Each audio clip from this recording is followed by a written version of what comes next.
In this video, I will go over the 3 types of solutions to equations. We have one solution, no solution, infinite solutions.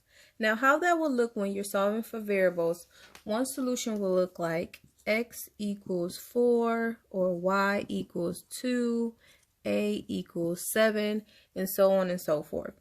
No solution, if you're solving and you end up with something like 4 equals 2 or 7 equals 5, we know those are not equal, so that is no solution. Infinite solution, when you're solving, you may get something similar to 4 equals 4, 2 equals 2, 7 equals 7. When both sides come out to be equal when you're solving for your variable, that means infinite solutions. Here's 3 examples we will cover in this video. Now, when students first start solving these type of problems, they'll look and see negative 2x plus 3 is exactly the same as negative 2x plus 3.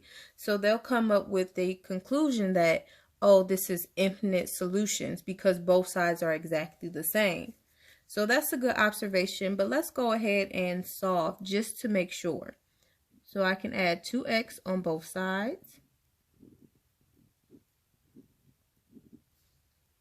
And I know this canceled out, and I'm left with 3 equal 3. So just like in the previous statement I said, when both sides come out to be equal, that means this has infinite solutions. Next, looking at this.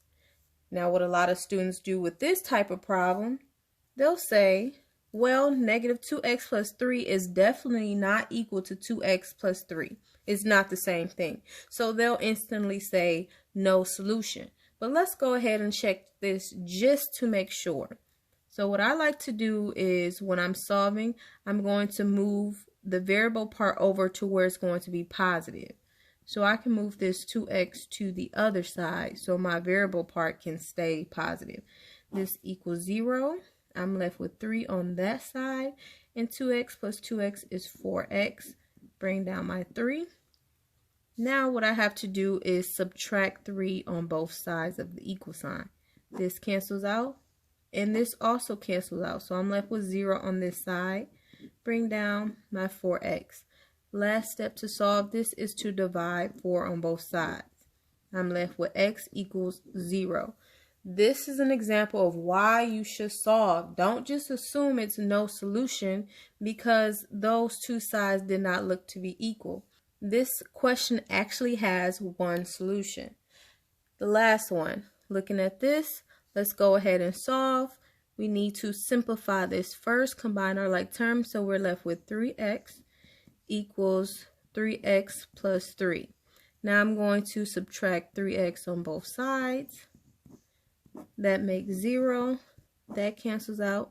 Now I'm left with 0 equals 3, which is not a true statement, so this has no solution. Here's 3 practice problems. I want you to try them on your own, and then I'll reveal you the answers. Here are the answers. The first one is no solution. The second one is infinite solutions. And the last one is one solution. Now, if you want to see how I work these problems out, I'll go ahead and attach that link in the description box below.